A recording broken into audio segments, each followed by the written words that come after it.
يا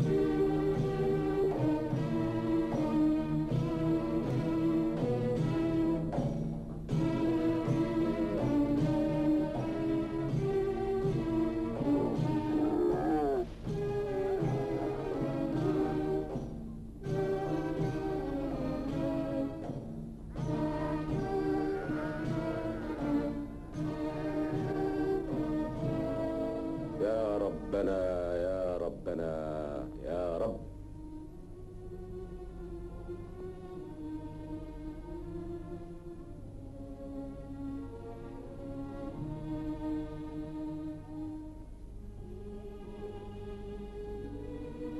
تقدم يا هاشم، تقدم يا بني.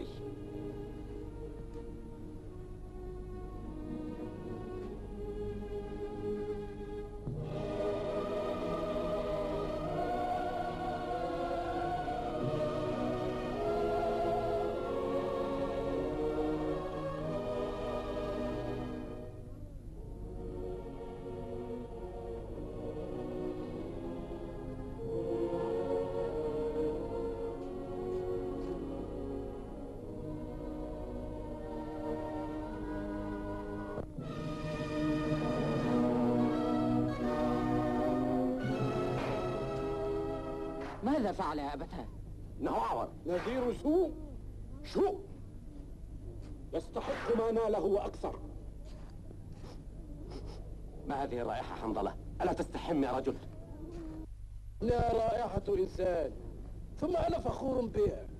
سلام على الإله، الروح الحية التي تقهر أعداءنا. يا ربنا اغفر لنا ذنوبنا، يا ربنا لا تبطش بنا، يا ربنا بارك لنا في أعمالنا.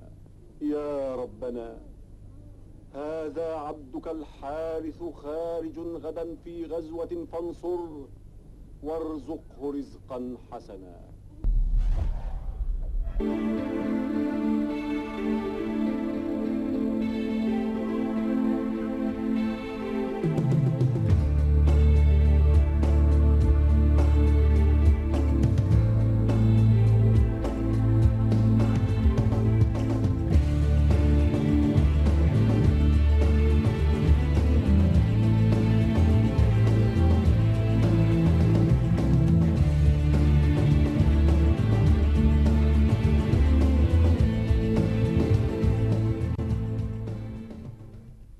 Et en attendant, Monsieur l'ambassadeur, est-ce que l'Union européenne compte collaborer et coopérer avec l'Égypte, avec ce prochain gouvernement, ce prochain parlement et le futur président, comme elle coopérait avant? Oui, la réponse est simple, la réponse est oui.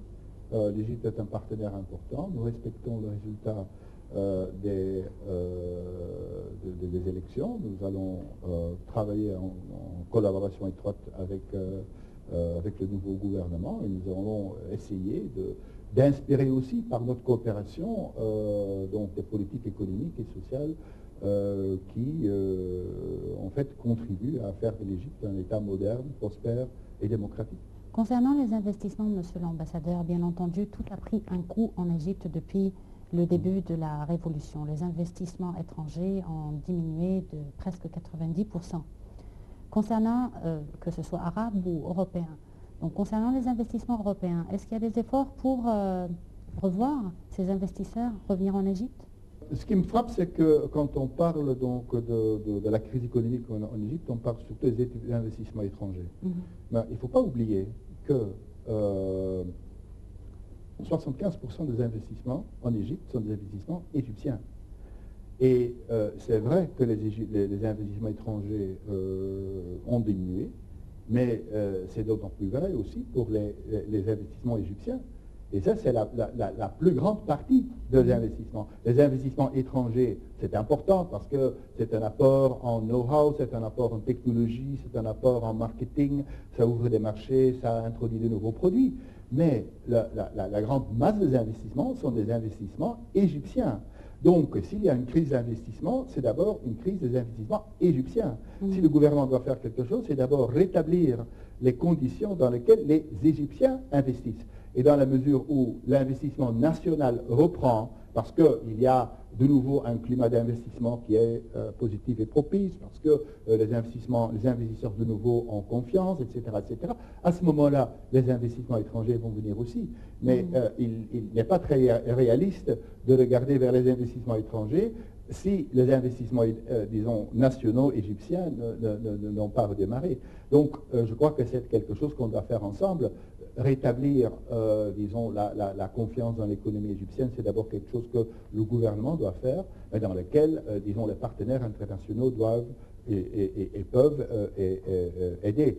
Et donc, bon voilà, ça, si nous commençons à travailler avec le gouvernement actuel et que nous allons travailler avec le gouvernement futur, je crois que la première tâche, c'est de faire ça, de rétablir la confiance dans l'économie égyptienne et de créer un climat d'investissement qui d'abord incite les Égyptiens et ensuite les investisseurs étrangers à faire ce qu'ils doivent faire.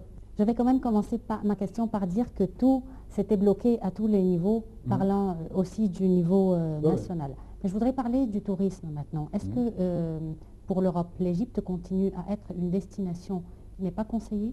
Non, l'Égypte est une destination qui est à conseiller. L'Égypte n'est plus déconseillée. Ça a été pendant quelques semaines, immédiatement après les événements, mais ce message donné aux agences de tourisme a disparu très rapidement. Le problème, c'est que les agences de tourisme et les touristes, en fait, ont du mal à retrouver la voie de l'Égypte parce que, bon, avec les événements qui se sont passés, il y a quand même un certain nombre disons, de touristes ou d'agences qui ont peur pour venir en Égypte. Mais je crois que l'image n'est pas, comment dirais-je, catastrophique sur toute la ligne. Il est vrai que le Caire a perdu la plus grande partie de ses touristes. Mais le Caire, c'est surtout, en fait, je dirais, des touristes individuels, des touristes qui viennent pour visiter le Caire, les pyramides et autres antiquités autour du Caire. Ce sont des gens qui viennent individuellement et je crois que ceux-là ne sont pas vraiment revenus.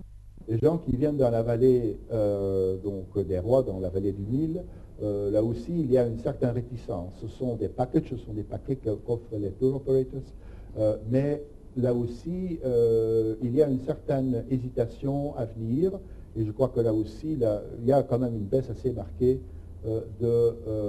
disons des taux d'occupation. Mais pour ce qui est du tourisme de plage, je crois que la situation est beaucoup moins dramatique. Et ça, c'est, disons, là jouent les avantages comparatifs de l'Égypte. C'est le meilleur endroit du monde pour faire de la plongée sous-marine. Et donc, les prix que l'Égypte offre sont vraiment très compétitifs par rapport aux autres destinations similaires, comme la Turquie, par exemple. Et ça sont des choses qui jouent quand même beaucoup pour les tour operators, pour les tourismes. Et donc, les touristes qui viennent là, ce sont des touristes qui achètent un package pour venir une semaine ou 2 semaines pour la plage. Donc, c'est un tout fait. Et étant donné, disons, les avantages que je viens de nommer, ce tourisme-là a repris. Et bien sûr, il n'est pas de nouveau à 100%, mais je crois quand même savoir qu'il est aux environs de 80%. Comme ça, c'est la partie la plus importante du tourisme. Si je me rappelle bien, 80% à peu près des recettes touristiques viennent de la plage plutôt que des antiquités, pour ainsi dire, ou des visites du Caire. Oui, le tourisme a pris un coup, mais pas un coup sur toute la ligne. Il y a quand même, disons, des parties de ce tourisme qui sont encore fonctionnelles. Monsieur l'ambassadeur, ma dernière question, après 2 ans et demi de travail en Égypte, quels souvenirs emportez-vous? Je apporte le souvenir d'un pays étonnant, d'un pays fascinant, des gens fantastiques, tous les niveaux, des gens que j'ai pu rencontrer, avec qui j'ai pu travailler, et avec, je dirais, la volonté de revenir et de continuer cette expérience de vécu en Égypte. Et vous souvenir des manifestations que vous avez tenues, qu'on a pu couvrir? On vous a interviewé à plusieurs reprises, soit moi ou mes collègues. On a toujours été très heureux et très honorés de vous avoir sur NLTV International. On espère vous revoir Et on espère que quand vous reviendrez la prochaine fois, le calme serait rétabli et que vous la verrez en une meilleure image. Merci pour cette interview. Ce serait avec plaisir qu'on continuera la collaboration quand je retourne en Égypte. Merci bien, Monsieur l'ambassadeur. Je Merci vous remercie de nous avoir suivis. Bien, voilà un long parcours, beaucoup de choses, de questions, que ce soit qui concernent l'investissement, le tourisme, la collaboration avec l'Union européenne, le travail de Monsieur l'ambassadeur pendant une année très difficile en Égypte, qui pourtant ne s'est pas arrêtée. Initiatives ont pris place, dont la visite du chef de l'Union européenne il y a quelques mois, qui ont abouti à beaucoup de questions concernant les domaines de coopération entre l'Union européenne et l'Égypte. Je vous remercie de nous avoir suivis. La semaine prochaine à la même heure avec une nouvelle question qui nous intéresse. Bien voilà, j'espère que vous les avez appréciées. Elles étaient vraiment très diversifiées, très riches, très instructives aussi. Et on espère que l'année prochaine, on aura autant de manifestations culturelles, touristiques, économiques, diplomatiques, tout ce qui peut vous intéresser. Donc je vous laisse et on se retrouve la semaine prochaine à la même heure avec une nouvelle édition. Ça nous intéresse et bonne année à tous et à toutes.